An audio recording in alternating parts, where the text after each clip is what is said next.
ಉದಾಹರಣೆಗೆ ಯಾವ್ದೋ ಮಗಳು ಓಡ್ ಹೋಗ್ಬಿಟ್ಟಿದ್ದಾಳೆ, ಪ್ರೀ ಮ್ಯಾರಿಡ್ ಪ್ರೆಗ್ನೆನ್ಸಿ ಆಗ್ಬಿಟ್ಟಿದ್ಯಾ ಅಂತ ಒಂದ್ ಸಣ್ಣ ಎಕ್ಸಾಂಪಲ್ ಇಟ್ಕೊಳ್ಳಿ. ಇವಾಗ ನಿಮ್ಮೊಬ್ಬ ತಂದೆನೋ ತಾಯಿನೋ ಆಗಿದ್ರೆ, ಸಮಸ್ಯೆ ನೋಡುವಂತವ್ರಾಗಿದ್ರೆ, ಅಯ್ಯೋಯ್ಯೋ ಈಗ ನನ್ನ ಮಾನ ಮರ್ಯಾದೆ ಎಲ್ಲ ಹೋಯ್ತು, ನೀನ್ ಅಂತವಳು ಎಂತೆ ಕದ್ದವಳು, ಸರಿ ಇರ್ಲಿಲ್ಲ, ನಾನ್ ನಿನ್ಗೆ ಏನೇನೋ ಮಾಡಿದೆ, ಹಾಗಾಯ್ತು ಹೀಗಾಯ್ತು ಅಂತ ಬೊಬ್ಬೆ ಹೊಡೆದು ಆ ಮಗಳು ಸುಸೈಡೋ ಏನೇನೋ ಮಾಡ್ಕೋಬೇಕು, ಆ ತರ ಮಾಡುವಂತವ್ರ? ಅಥವಾ ಏನಿಲ್ಲ ಮಗಳೇ ಆಗೋಯ್ತು, ಆಗಿದ್ದಾಗೋಯ್ತು, ನಾನೀಗ ನಿಮ್ ಜೊತೆಗಿದ್ದೀನಿ, ಇನ್ಮೇಲೆ ಇಂತಹ ತಪ್ಪುಗಳನ್ನ ಮಾಡ್ಕೋಬೇಡ, ಈಗ ಒಂದ್ಸರಿ ಪಾಠ ಕಲ್ತಾಗಿದೆ, ಈಗ ನಿನ್ಗೆ ಎಜುಕೇಶನ್ ಮಾಡ್ತೀಯಾ, ಏನ್ ಮಾಡ್ತೀಯಾ, ಐ ಆಮ್ ವಿತ್ ಯು, ಹೊರಗಡೆ ಕೆಲ್ಸಕ್ಕೆ ಹೋಗ್ತೀಯಾ, ಒಳಗಡೆನೆ ಕೂತ್ ಏನಾದ್ರೂ ಸಂಪಾದನೆ ಮಾಡುವಂತದ್ದು ನೋಡ್ತೀಯಾ, ಹೇಗೆ ನೀನು ನಿನ್ನ ಜೀವನವನ್ನ ಕಟ್ಕೊಳ್ತೀಯಾ, ಯಾವುದೇ ದಾರಿಯನ್ನ ನೀನ್ ಆಯ್ಕೆ ಮಾಡ್ಕೊಂಡ್ರು ನಾನ್ ನಿಮ್ ಜೊತೆಗಿದ್ದೀನಿ. ಈ ಸೊಲ್ಯೂಷನ್ ಓರಿಯೆಂಟೆಡ್ ಮೈಂಡ್ ಇದೆಯಲ್ಲ, ಇದು ಯಾವಾಗೂ ನಿರಂತರವಾಗಿ ತನ್ನ ಸಮಸ್ಯೆಗಳು ಏನು, ಅದಕ್ಕೆ ಪರಿಹಾರ ಏನು ಅಂತ ಹುಡ್ಕೊಳ್ತಾ ಹೆಚ್ಚು ಹೆಚ್ಚು ಪರಿಪೂರ್ಣತೆಯೆಡೆಗೆ ಹೋಗ್ತಾ ಯಶಸ್ವಿ ಆಗ್ತಾ ಹೋಗುತ್ತೆ. ಆದ್ರೆ ಯಾವುದು ಸಮಸ್ಯೆಯನ್ನ ಹುಡುಕ್ತಾ ಹೋಗುತ್ತೆ, ಯಾವುದು ಬೇರೆಯವ್ರ ಮೇಲೆ ಎತ್ತಾಕೋದಕ್ಕೆ ತನ್ನ ಜವಾಬ್ದಾರಿಯಿಂದ ವಿಮುಖ ಆಗ್ತಾ ಬೇರೆಯವ್ರನ್ನ ಮೇಲೆ ತನ್ನ ಸಮಸ್ಯೆಯನ್ನ ಹುಡುಕೋದು ಆದ್ರೆ ಆ ಸಮಸ್ಯೆಗೆ ಪರಿಹಾರ ಯೋಚನೆ ಮಾಡೋದೇ ಇಲ್ಲ, ಆ ಸಮಸ್ಯೆಗೆ ಯಾರ್ಯಾರ ಕಾರಣ ತನ್ನ ಜವಾಬ್ದಾರಿಯನ್ನ ಅವ್ರ ತಲೆ ಕಟ್ಬಿಟ್ಟು ಎಸ್ಕೇಪ್ ಆಗುವಂತಹ ಈ ವ್ಯಕ್ತಿತ್ವಗಳಿದಾವಲ್ಲ, ಇದು ನಿಧಾನವಾಗಿ ಎಷ್ಟೇ ಪ್ರತಿಭೆ ಇರ್ಲಿ, ಎಷ್ಟೇ ಬೆಂಬಲ ಇರ್ಲಿ, ಆರ್ಥಿಕವಾಗಿಯೋ ಸಾಮಾಜಿಕವಾಗಿಯೋ ಔದ್ಯೋಗಿಕವಾಗಿಯೋ ಎಲ್ಲೇ ಬೆಂಬಲ ಇರಲಿ, ಆ ವ್ಯಕ್ತಿತ್ವ ಯಶಸ್ವಿ ಆಗೋದು ಬಹಳ ಕಷ್ಟ. ನಮಸ್ತೆ ಫ್ರೆಂಡ್ಸ್. ತುಂಬಾ ಸರಿ ಕೆಲ್ಸಕ್ಕೆ ಹೋದಾಗ ಅಥವಾ ಬೇರೆ ಯಾವ್ದಾದ್ರು ಸಂಬಂಧದಲ್ಲಿ ನಾವು ನೋಡುವಂಥದ್ದು ಏನಂದ್ರೆ, ಇಶ್ಯೂ ಮಾಡುವಂಥದ್ದು. ಏನೇ ಒಂದು ತೆಗೆದುಕೊಳ್ಳಿ, ಉದಾಹರಣೆಗೆ ಒಂದು ಬಾಗಿಲು ಹಾಕೊಂಡು ಕೀ ಹಾಕೊಂಡು ಹೊರಗಡೆ ಹೋಗ್ಬೇಕು. ಅವಾಗ ಅಯ್ಯೋ ಕೀ ಎಲ್ಲೂ ಕಾಣ್ತಾ ಇಲ್ಲ, ಈ ಮನೆಗೆ ಒಂದು ಸರಿಯಾಗಿ ಇಟ್ಟಿಲ್ಲ, ಎಲ್ಲಿ ಹೋಯ್ತೋ ಏನೋ ಅಂತ ನಿಮ್ಮ ಸಂಗಾತಿ ಗಲಾಟೆ ಮಾಡ್ತಾ ಇದ್ರೆ, ಹಾಗೆ ಬೆಳಗ್ಗೆ ಎದ್ದು ತಾನು ಜೋಡಿಸ್ಕೊಳ್ಳೋದಿಲ್ಲ, ಬದಲಿಗೆ ಅಮ್ಮನ ಮೇಲೆ ಎತ್ತಾಕುವಂಥದ್ದು. ಓ ನನ್ನಮ್ಮ ಎಲ್ಲಿಟ್ಬಿಟ್ಟಿದ್ಯಾ, ಒಂದು ಮನೆ ಸರಿ ಇರೋದಿಲ್ಲ, ಈ ಮನೇಲಿ ಏನು ಸರಿ ಇರೋದಿಲ್ಲ, ನನಗೇನು ಸಿಗ್ತಾ ಇಲ್ಲ, ಹಾಗಿಲ್ಲ ಹೀಗಿಲ್ಲ. ಇದೆಲ್ಲ ಸಣ್ಣ ಸಣ್ಣ ಉದಾಹರಣೆ. ಹಾಗೆ ಆಫೀಸಲ್ಲಿ ಓ ಇವನೇನೋ ತಪ್ಪು ಮಾಡ್ಬಿಟ್ಟ, ಹಾಗಾಗೋಯ್ತು ಹೀಗಾಗೋಯ್ತು, ಸಮಥಿಂಗ್ ಇಶ್ಯೂಸ್ ಕ್ರಿಯೇಟ್ ಮಾಡುವಂಥದ್ದು. ಇಶ್ಯೂ ಕ್ರಿಯೇಟ್ ಮಾಡಿ ಇಡೀ ಒಂದು ವ್ಯವಸ್ಥೆಯ ಗಮನವನ್ನ ಸೆಳೀತಾ, ತನ್ನ ಜೊತೆಗಿರೋರ್ನ ಹೀಗಳಿತಾ ಸಮಸ್ಯೆಯನ್ನೇ ನೋಡುವಂತಹ ವ್ಯಕ್ತಿತ್ವ ನಿಮ್ಮದೋ ಅಥವಾ ನಿಮ್ಮ ಸುತ್ತಲಿನವರದೋ ಆಗಿದ್ರೆ, ಇವತ್ತಿನ ಸಂಚಿಕೆ ನಿಮ್ಗೋಸ್ಕರ, ಹಾಗೆ ಅವ್ರಿಗೋಸ್ಕರ. ಈ ಸಂಬಂಧದಲ್ಲಿ ಅಥವಾ ಯಾವುದ್ರಲ್ಲೇನೋ ಸಮಸ್ಯೆಯನ್ನ ಮಾತ್ರ ನೋಡುವಂತಹ ವ್ಯಕ್ತಿತ್ವ ಇದೆಯಲ್ಲ, ಇದು ಯಶಸ್ಸಿನ ಬೆಳವಣಿಗೆ ಇರ್ಲಿ, ಯಶಸ್ಸಿರ್ಲಿ, ಯಾವುದಕ್ಕೂ ಏನಕ್ಕೂ ಯೂಸ್ ಆಗದ ವ್ಯಕ್ತಿತ್ವವನ್ನ ಮಾಡುತ್ತೆ. ಆದ್ರಿಂದ ಈ ಸಮಸ್ಯೆಯನ್ನ ಕಂಡುಹಿಡಿಯೋದು ಹೇಗೆ, ಈ ಸಮಸ್ಯೆಯಿಂದ ಹೊರಗೆ ಬರೋದು ಹೇಗೆ ತಿಳ್ಕೊಳ್ಳೋಣ ಇವತ್ತಿನ ವ್ಯಕ್ತಿತ್ವ ವಿಕಸನ ಸಂಚಿಕೆಯಲ್ಲಿ. ಇದು ಜೀವನ ಪ್ರಣತಿ ವಾಹಿನಿ. ನಾನು ಪ್ರತಿದಿನ ನಿಮ್ಗೋಸ್ಕರ ಹೊಸ ಹೊಸ ಜೀವನ ಕೌಶಲ್ಯವನ್ನ ತೆಗೆದುಕೊಂಡು ಬರುವ ಪ್ರೀತಿಯ ಲೈಫ್ ಕೋಚ್ ಶೀಲಾ ಭಟ್.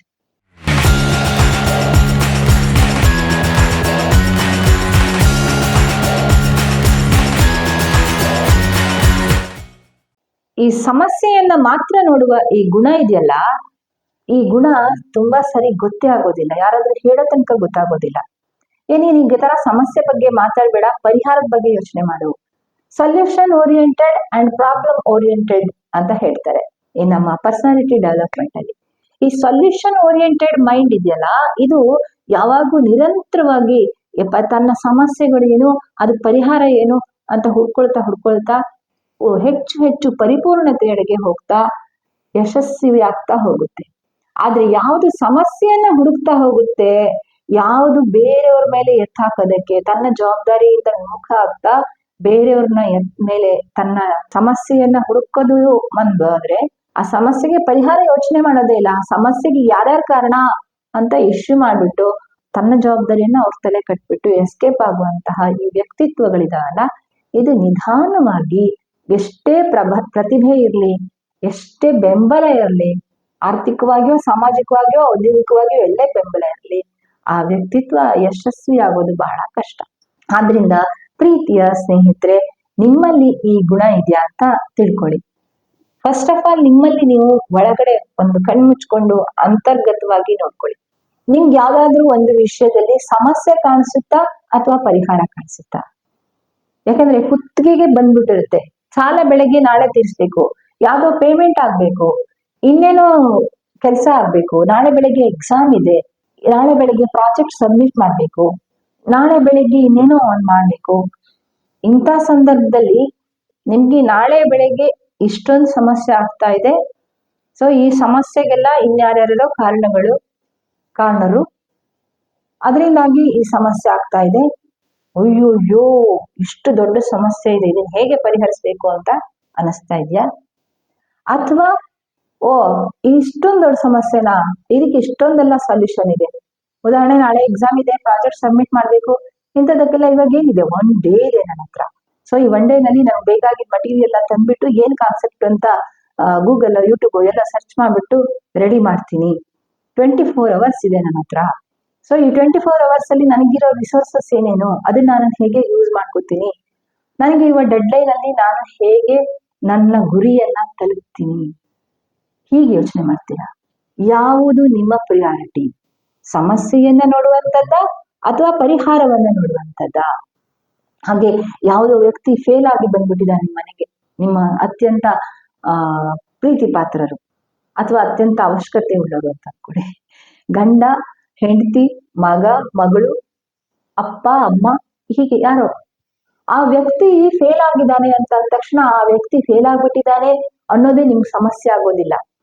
ಉದಾಹರಣೆಗೆ ಯಾವ್ದೋ ಮಗಳು ಓಡೋಗ್ಬಿಟ್ಟಿದ್ದಾಳೆ, ಪ್ರೀ ಮ್ಯಾರಿಡ್ ಪ್ರೆಗ್ನೆನ್ಸಿ ಆಗ್ಬಿಟ್ಟಿದ್ಯಾ ಅಂತ ಒಂದ್ ಸಣ್ಣ ಎಕ್ಸಾಂಪಲ್ ಇಟ್ಕೊಳ್ಳಿ. ಇವಾಗ ನಿಮ್ಮೊಬ್ಬ ತಂದೆನೋ ತಾಯಿನೋ ಆಗಿದ್ರೆ, ಸಮಸ್ಯೆ ನೋಡುವಂತವ್ರಾಗಿದ್ರೆ, ಅಯ್ಯೋಯ್ಯೋ ಈಗ ನನ್ನ ಮಾನ ಮರ್ಯಾದೆ ಎಲ್ಲ ಹೋಯ್ತು, ನೀನ್ ಅಂತವಳು ಎಂತೆ ಕದ್ದವಳು, ಸರಿ ಇರ್ಲಿಲ್ಲ, ನಾನ್ ನಿನ್ಗೆ ಏನೇನೋ ಮಾಡಿದೆ, ಹಾಗಾಯ್ತು ಹೀಗಾಯ್ತು ಅಂತ ಬೊಬ್ಬೆ ಹೊಡೆದು ಆ ಮಗಳು ಸುಸೈಡೋ ಇನ್ನೇನೋ ಮಾಡ್ಕೋಬೇಕು, ಆ ತರ ಮಾಡುವಂತವ್ರ? ಅಥವಾ ಏನಿಲ್ಲ ಮಗಳೇ ಆಗೋಯ್ತು, ಆಗಿದ್ದಾಗೋಯ್ತು, ನಾನೀಗ ನಿಮ್ ಜೊತೆಗಿದ್ದೀನಿ, ಇನ್ಮೇಲೆ ಇಂತರ ತಪ್ಪುಗಳನ್ನ ಮಾಡ್ಕೋಬೇಡ, ಈಗ ಒಂದ್ಸರಿ ಪಾಠ ಕಲ್ತಾಗಿದೆ, ಈಗ ನಿನ್ಗೆ ಎಜುಕೇಶನ್ ಮಾಡ್ತೀಯಾ, ಏನ್ ಮಾಡ್ತೀಯಾ, ಐ ಆಮ್ ವಿತ್ ಯು. ಹೊರಗಡೆ ಕೆಲ್ಸಕ್ಕೆ ಹೋಗ್ತೀಯಾ, ಒಳಗಡೆನೆ ಕೂತ್ ಏನಾದ್ರೂ ಸಂಪಾದನೆ ಮಾಡುವಂತದ್ದು ನೋಡ್ತೀಯಾ, ಹೇಗೆ ನೀನು ನಿನ್ನ ಜೀವನವನ್ನ ಕಟ್ಕೊಳ್ತೀಯಾ, ಯಾವುದೇ ದಾರಿಯನ್ನ ನೀನು ಆಯ್ಕೆ ಮಾಡ್ಕೊಂಡ್ರು ನಾನು ನಿಮ್ ಜೊತೆಗಿದ್ದೀನಿ. ದಿಸ್ ಇಸ್ ವಾಟ್ ಪರಿಹಾರ ನೋಡುವಂಥದ್ದು. ಹಾಗೆ ಆರ್ಥಿಕವಾಗಿ ಏನೋ ಸಮಸ್ಯೆ ಆಗೋಗಿದೆ, ಸಾಲ ಎಲ್ಲರಿಗೂ ಆಗುತ್ತೆ, ತಪ್ಪುಗಳು ಎಲ್ಲರಿಂದ ಘಟಿಸ್ತವೆ. ಪರಿಹಾರ ನೋಡುವಂತಹ ಮನಸ್ಸು ಹಾಗೆ ತಿಳ್ಕೊಳ್ಳುತ್ತೆ, ತಪ್ಪು ಎಲ್ಲರಿಂದ ಘಟಿಸ್ತವೆ, ಆ ತಪ್ಪುಗಳನ್ನ ಸರಿ ಮಾಡೋದಕ್ಕೆ ದಾರಿ ಇದೆ, ಅದೇ ಅಂತಿಮ ಅಲ್ಲ, ತಪ್ಪೇ ಅಂತಿಮ ಅಲ್ಲ, ಸರಿಯಾದ ದಾರಿ, ಸರಿಯಾದ ಗುರಿ ಅಂತಿಮ ಅನ್ನೋದನ್ನ ಯೋಚನೆ ಮಾಡುತ್ತೆ. ಅದೇ ಸಮಸ್ಯೆಯನ್ನ ನೋಡುವಂತಹ ಮನಸ್ಸಾಗಿದ್ರೆ ನಿಮ್ದು, ನಿಮ್ಮ ವ್ಯಕ್ತಿತ್ವ ಸಮಸ್ಯೆಯನ್ನು ಮಾತ್ರ ನೋಡುವಂತದ್ದಾಗಿದ್ರೆ, ಅದು ಪ್ರತಿ ವಿಷಯಕ್ಕೂ ಹಂಗಾಮ ಮಾಡಿ, ಪ್ರತಿ ಒಂದು ವಿಷಯಕ್ಕೂ ಇಶ್ಯೂಸ್ ಸೃಷ್ಟಿ ಮಾಡಿ, ಎಲ್ಲರ ಮನಸ್ಸಿನಲ್ಲಿ ನೆಗೆಟಿವಿಟಿ ತುಂಬಿ, ಇಡೀ ವ್ಯವಸ್ಥೆ, ಇಡೀ ವ್ಯಕ್ತಿತ್ವಗಳು ಎಲ್ಲ ಕಲಸು ಮೇಲೋಗರ ಆಗುವ ಹಾಗೆ ನೋಡ್ಕೊಳ್ತವೆ. ಹೇಳಿದ್ನಲ್ಲ, ಈ ಸಮಸ್ಯೆ ಆರ್ಥಿಕವಾಗಿ ಏನೋ ಒಂದು ತಪ್ಪು ಆಗೋಯ್ತು, ಏನೋ ನಷ್ಟ ಆಗೋಯ್ತು, ಏನೋ ಲಕ್ಷಾಂತರ ರೂಪಾಯಿ ಸಾಲ ಆಗೋಯ್ತು, ಲಕ್ಷಾಂತರ ರೂಪಾಯಿ ಮೋಸ ಆಗೋಯ್ತು, ಏನೋ ಆಗೋಯ್ತು ಅನ್ಕೊಳ್ಳಿ.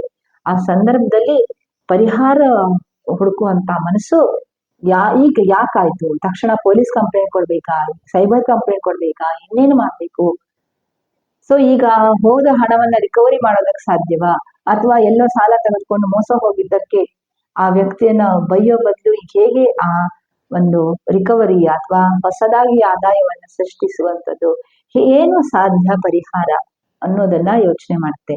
ಅದೇ ಸಮಸ್ಯೆ ಉಳ್ಳ ಮನಸ್ಸಾದ್ರೆ ಆ ವ್ಯಕ್ತಿ ಅಥವಾ ತಾನೇ ಯೋಚನೆ ಮಾಡದೆ ಹೋಗಿ ಎಲ್ಲೋ ಸುಸೈಡ್ ಮಾಡ್ಕೊಳ್ಳುವಂಥದ್ದು, ಅಥವಾ ಇನ್ಯಾರನ್ನೋ ಹೇಗೋ ಅಡ್ಡದಾರಿಯಲ್ಲಿ ಹಣ ಸಂಪಾದಿಸಿ ಇನ್ಯಾರಿಗೋ ಯಾಮಾರಿಸಿ ಹಣ ತರುವಂಥದ್ದು, ಅಥವಾ ಯಾರ್ದು ತಲೆ ಮೇಲೆ ಕಟ್ಬಿಡೋದು, ಮೋಸ ಮಾಡೋದು, ಈ ತರದನ್ನೆಲ್ಲ ನೋಡುತ್ತೆ. ಸಮಸ್ಯೆ ನೋಡುವ ಮನಸ್ಸು.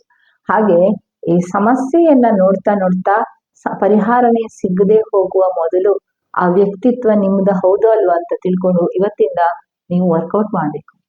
ನಿಮ್ಗೆ ಅದು ಒಂಥರ ಚಟ ಆಗೋಗಿರುತ್ತೆ. ಸಮಸ್ಯೆಯನ್ನ ನೋಡುವುದು ಒಂದು ಚಟ ಆಗ್ಬಿಡುತ್ತೆ. ಪರಿಹಾರ ನೋಡುವುದು ಹೇಗೆ ಚಟವಾಗುತ್ತೋ ಹಾಗೆ ಸಮಸ್ಯೆಯನ್ನ ನೋಡುವುದೇ ಬಹಳಷ್ಟು 90% ಯಾವುದೇ ಸಿಸ್ಟಮ್ ತೆಗೆದುಕೊಳ್ಳಿ, ಯಾಕೆ ಸಮಸ್ಯೆಯನ್ನ ನೋಡ್ತಾರೆ ಅಂತಂದ್ರೆ, ಇಲ್ಲಿ ಸಮಸ್ಯೆಯನ್ನ ನೋಡ್ತಾ ಹೋದಾಗ ಆ ಪರಿಹಾರದ ಜವಾಬ್ದಾರಿ ಇರೋದಿಲ್ಲ. ಹಾಗೆ ಇವರ ವಿರುದ್ಧವಾಗಿ ಇವರಿಗೆ ಯಾರ ಮೇಲೆ ಹೊಟ್ಟೆ ಕಿಚ್ಚಿರುತ್ತೆ, ಯಾರ ಮೇಲೆ ಅಸಮಾಧಾನ ಇರುತ್ತೆ, ಅಂತವ್ರ ಮೇಲೆಲ್ಲ ಸಮಸ್ಯೆಯ ಜವಾಬ್ದಾರಿಯನ್ನ ಹಣೆಪಟ್ಟಿಯನ್ನ ತೆಗೆದು ಕೊಟ್ಬಿಟ್ರೆ ಅವ್ರನ್ನ ಟಾರ್ಗೆಟ್ ಮಾಡಿಸ್ಬೋದು.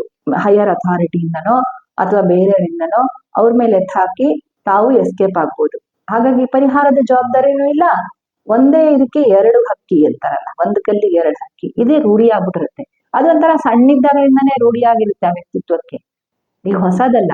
ಯಾರು ತನಗಾಗೋದಿಲ್ಲ ಅಥವಾ ತನಗೆ ಥ್ರೆಟ್ ಅಂತ ಅನ್ಸುತ್ತೆ ಉದ್ಯೋಗದಲ್ಲೋ ಇನ್ನಾದ್ರಲ್ಲೋ, ಅಥವಾ ಮನೆಯಲ್ಲೇ ಅತ್ತೆ ಸೊಸೆಯಂದಿರು ಊರ್ಗಿತ್ತಿರು ಈ ತರ ಎಲ್ಲ ಇರ್ತಾರೆ. ಸಂಬಂಧಗಳಲ್ಲೂ ಕೂಡ ಹಾಗೆ, ಆಫೀಸಲ್ಲೂ ಹಾಗೆ, ಎಲ್ಲ ಕಡೆನೂ ಅಷ್ಟೇ ಸಮಸ್ಯೆಗಳ ನೋಡುವಂತಹ ಇಶ್ಯೂಸ್ ಸೃಷ್ಟಿ ಮಾಡುವಂತಹ ಜನರು ಇರ್ತಾರಲ್ಲ, ಅವರಿಗೆ ಇದೊಂದು ಚಟ ಆಗೋಗುತ್ತೆ. ಯಾಕಂದ್ರೆ ಅವ್ರು ಈ ಎರಡು ಕಾರಣಕ್ಕೆ, ಒಂದು ತಮ್ಮ ದೌರ್ಬಲ್ಯಕ್ಕೆ ತಾವು ಹೊಣೆ ಆಗೋದಿಲ್ಲ, ಬೇರೆಯವ್ರನ್ನ ಹೊಣೆ ಮಾಡಿ ಅವ್ರನ್ನ ಫಿನಿಶ್ ಮಾಡ್ದಂಗಾಯ್ತು, ತಮಗೂ ಜವಾಬ್ದಾರಿ ತೆಗೆದುಕೊಳ್ಳದೆ ಆರಾಮಿದ್ರಾಯ್ತು. ಇದು ಅಷ್ಟೇ ಅವ್ರ ಉದ್ದೇಶ ಆಗಿರುತ್ತೆ. ಇಂಥವ್ರಿಗೆ ಏನಾಗುತ್ತೆ ಗೊತ್ತಾ, ಇಂಥವ್ರಿಗೆ ಬೇರೆಯವ್ರು ಹೇಗೋ ಸಮಸ್ಯೆ ಪರಿಹಾರ ಮಾಡ್ಬಿಟ್ಟು ಅವರು ಇನ್ಕ್ರಿಮೆಂಟ್ ಮಾಡ್ಕೊಂಡು ಹೋಗ್ಬಿಡ್ತಾರೆ. ಪರಿಹಾರ ಇವ್ರು ಯಾರು ಎತ್ತಾಕ್ತಾರ, ಇವ್ರ ಸಮಸ್ಯೆಗೆ ಬೇರೆಯವ್ರನ್ನ ತಲೆ ಕಟ್ಟಿ ಓಡಿಸ್ತಾರಲ್ಲ, ಅವರಿಗೆ ಹೆಚ್ಚಿನ ಸಂದರ್ಭದಲ್ಲಿ ಡಿಪ್ರಮೋಷನ್ ಅಥವಾ ಬೇರೆ ಕಡೆ ಕೆಲಸ ನೋಡೋದು ಇಂಥವೆಲ್ಲ ಸಾಮಾನ್ಯ ಆಗೋಗುತ್ತೆ. ಯಾಕಂದ್ರೆ ಅವರಿಗೆ ಪ್ರಮೋಷನ್ ಎಲ್ಲ ಸಿಗೋ ಚಾನ್ಸ್ ಇರಲ್ಲ. ಯಾಕಂದ್ರೆ ಪರಿಹಾರ ಅವ್ರು ಯಾರು ಕಂಡಿಡ್ತಾರಲ್ಲ, ಅವ್ರ ಜವಾಬ್ದಾರಿ ತೆಗೆದುಕೊಂಡು ಪರಿಹಾರ ಕಂಡಿಡ್ತಾರೆ. ಅದನ್ನ ಹೈಯರ್ ಅಥಾರಿಟಿ ಗಮನಿಸಿ ಅವರಿಗೆ ಪ್ರಮೋಷನ್ ಇನ್ನೇನೋ ಕೊಟ್ಟು ಮೇಲ್ಗಡೆ ಕಳಿಸ್ಬಿಡ್ತಾರೆ. ಇವರು ಅವ್ರ ಬಗ್ಗೆ ಮತ್ತೆ ಹಿಂದಗಡೆಯಿಂದ ಅಯ್ಯೋ ನನ್ಗೆಲ್ಲ ಶಾರ್ಟ್ ಕಟ್ ಅಪ್ಪ, ಅವರೆಲ್ಲ ಶಾರ್ಟ್ ಕಟ್ ಇಂದ ಹೋಗಿದ್ದಾರೆ, ನಾವು ಅಂತವೆಲ್ಲ ಅಲ್ಲ, ಸಮಾಧಾನ ಏನೋ ನರಿ ಹುಳ್ಳಗಿನ ದ್ರಾಕ್ಷಿ ಅಂತ ಹೇಳ್ತಲ್ಲ, ಹಂಗೆ ನರಿ ಕತೆ ಮಾಡ್ಕೊಂಡು ಹಂಗ ಸಮಾಧಾನ ಪಡ್ಕೋತಾರೆ. ಆದ್ರಿಂದ ಈ ಸಮಸ್ಯಾತ್ಮಕ ಮನಸ್ಸಿನಿಂದ ಏನೋ ಪ್ರಯೋಜನ ಇಲ್ಲ. ಇನ್ನೊಂದು ಅಂತಂದ್ರೆ, ಯಾವಾಗ ನೀವು ಜವಾಬ್ದಾರಿಗಳಿಂದ, ನಾನು ಹೇಳಿದ್ದೀನಲ್ಲ ಇನ್ನೊಂದು ಸಂಚಿಕೆಯಲ್ಲಿ, ಜವಾಬ್ದಾರಿಯನ್ನ ತೆಗೆದುಕೊಳ್ಳಿ ಅಂತ, ಆ ಜವಾಬ್ದಾರಿಯನ್ನ ತೆಗೆದುಕೊಳ್ಳದೆ ಸಮಸ್ಯೆಯನ್ನೇ ನೋಡ್ತಾ ಹೋದ ಹಾಗೆ ಅವ್ರ ಜೀವನದಲ್ಲಿ ಬರೀ ಸಮಸ್ಯೆಗಳೇ ಕಾಣಿಸ್ತಾ ಪರಿಹಾರಗಳು ಸಿಗದೆ ಒನ್ ಫೈನ್ ಡೇ ಅವರು ಯೂಸ್ಲೆಸ್ ಅಂತ ಆಗ್ಬಿಡ್ತಾರೆ. ಯಾವಾಗ ಯೂಸ್ಲೆಸ್ 1 or 2 days ಅಲ್ಲ, it may take long years. ಯಾಕಂದ್ರೆ ತುಂಬಾ ವರ್ಷಗಳು, ಕೆಲವೊಂದ್ಸತಿಗೆ ಈ ಸಮಸ್ಯೆಗಳನ್ನ ತಪ್ಪಿಸ್ಕೊಳ್ತಾ ತಮ್ಮ ಜವಾಬ್ದಾರಿಗಳನ್ನ ಮೇಲೆ ಹಾಕ್ತಾ ಅದೊಂಥರ ಎಕ್ಸ್ಪರ್ಟೈಸ್ ಆಗ್ಬಿಟ್ಟಿರ್ತಾರೆ. ಅದರಿಂದಾಗಿ ತುಂಬಾ ಸರಿ ಅವರೇ ಸಿಕ್ಕಾಕೊಬಿಡಲ್ಲ, ಬೇರೆಯವ್ರಿಗೆ ಅವ್ರು ಸಿಕ್ಕೊಬಿಡೋದಿಲ್ಲ.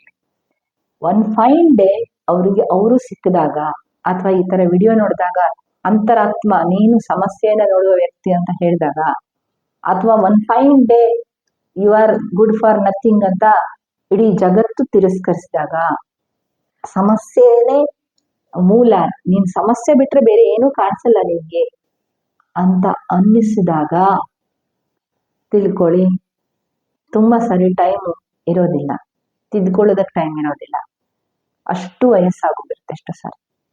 ಕೆಲವೊಂದ್ಸರಿ ಬೇಗ ಏನೋ ಪುಣ್ಯ ಅಂತ ಅಂದ್ಕೊಳ್ಳಿ, ಏನಾದ್ರೂ ಅಂದ್ಕೊಳ್ಳಿ, ಆ ಬೇಗ ಅರಿವಾದಾಗ ಅಥವಾ ಈ ತರ ವಿಡಿಯೋಗಳು ಸಿಕ್ಕಿ ಆ ಸಮಸ್ಯಾತ್ಮಕ ವ್ಯಕ್ತಿತ್ವ ದೋಷದಿಂದ ಪರಿಹಾರಾತ್ಮಕ ವ್ಯಕ್ತಿತ್ವ ಪೂರಕವಾದಂತಹ ಸ್ವಭಾವವನ್ನ ಬೆಳೆಸ್ಕೊಂಡಾಗ ಯಶಸ್ಸು ನಿಜವಾಗಿಯೂ ಕಟ್ಟಿಟ್ಟ ಬುತ್ತಿ ಆಗುತ್ತೆ.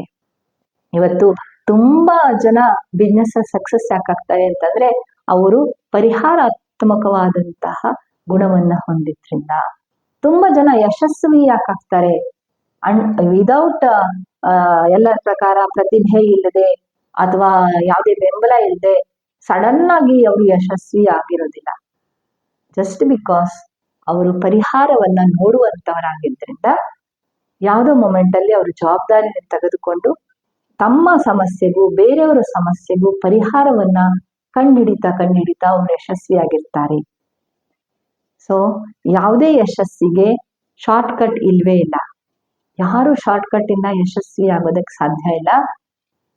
ಆದ್ರಿಂದ ಪ್ರೀತಿಯ ನನ್ನ ಸ್ನೇಹಿತರೆ, ಇವತ್ತು ಇದನ್ನ ನೋಡಿ ನೀವು ನಿಮ್ಮೊಳಗೆ ಒಳಗೆ ಹೋಗಿ ನಿಮ್ಮ ವ್ಯಕ್ತಿತ್ವ ಯಾವುದು, ಸಮಸ್ಯೆಯನ್ನ ನೋಡುವಂಥದ್ದು ಅಥವಾ ಪರಿಹಾರವನ್ನ ನೋಡುವಂಥದ್ದು ಅನ್ನೋದನ್ನ ತಿಳ್ಕೊಂಡು ವರ್ಕೌಟ್ ಮಾಡಿ ಇವತ್ತಿಂದ ಬದಲಾಗಿ ಜಗತ್ತನ್ನ ಬದಲಾಯಿಸಿ ಈ ಆಶಯದೊಂದಿಗೆ ಈ ಸಂಚಿಕೆಯನ್ನ ಮಾಡಿದ್ದೀನಿ. ಇದು ನಿಮ್ಗೆ ಇಷ್ಟ ಆಗಿದ್ರೆ ದಯವಿಟ್ಟು ಲೈಕ್ ಮಾಡಿ, ಹೌದು ಅಲ್ಲ ಏನು ಅಂತ ಹೇಳಿ ಕಮೆಂಟ್ ಅಲ್ಲಿ, ಆಮೇಲೆ ಬೇರೆಯವರಿಗೆ ಶೇರ್ ಮಾಡಿ, ತಪ್ಪದೆ ವಾಹಿನಿಗೆ ಸಬ್ಸ್ಕ್ರೈಬ್ ಮಾಡ್ಕೊಳ್ಳಿ. ಸಿಗ್ತೀನಿ ನಾಳಿನ ಸಂಚಿಕೆಯಲ್ಲಿ. ಗೃಹ ಪ್ರಣತಿ, ವಿಶೇಷವಾಗಿ ಮನೆಯಲ್ಲಿ ಇರುವಂತಹ ಹೆಣ್ಣು ಮಕ್ಕಳ ಸಮಸ್ಯೆ, ಹೆಂಡತಿ ಅಂದ್ರೆ ಸಮಸ್ಯೆ ಎಂದರೆ ಬರ್ತೀನಿ ನಾಳೆ.